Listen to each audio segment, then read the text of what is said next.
For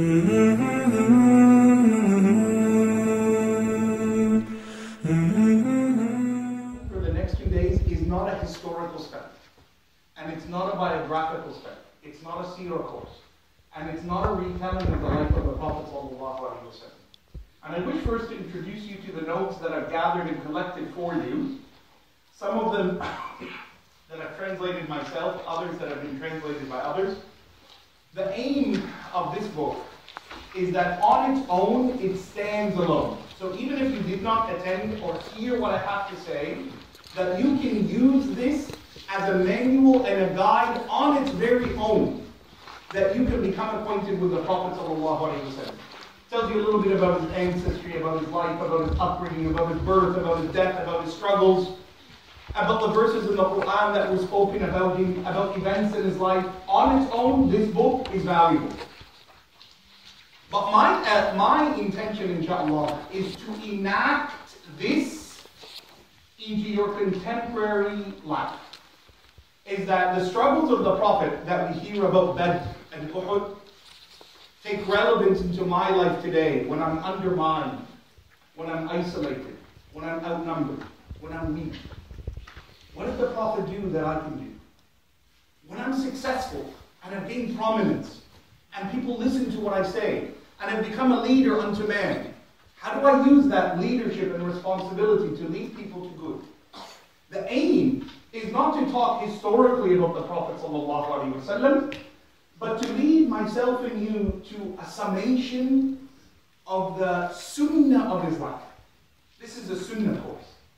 That we want to know the tradition of the Prophet ﷺ then, and how to use it and apply it today. And I pray that Allah subhanahu wa ta'ala makes these 2 days fruitful for you personally and for us collectively. Allahumma ameen. What are these 3 things that love is built on? What is mahabba built on? Mahabba, love, in its most shallow perspective, in its very, very, minute, infinite perspective, is built on outward beauty. You see something that looks beautiful and you say, I love that. Look how beautiful that looks. And it could be a person or a thing. And most people who are attracted to other people, they think it's love when it's not actually love. It's the beginning of love. And they see someone, they say, wow, they're so beautiful. I love them.